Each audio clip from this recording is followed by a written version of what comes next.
7,000 টাকা নিয়ে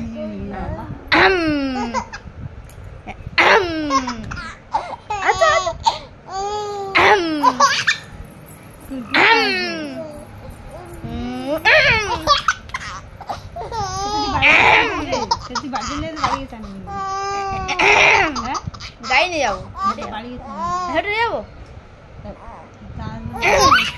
হ্যাঁ তো বাবাকে বলো, বাবা গাড়িটা দিতে। বাবা থাকতে বলো, আমি যাবো, চলে আসবো। হ্যাঁ কি হয়েছে, যাবো, টাকাই দেবো তোমার দিদি।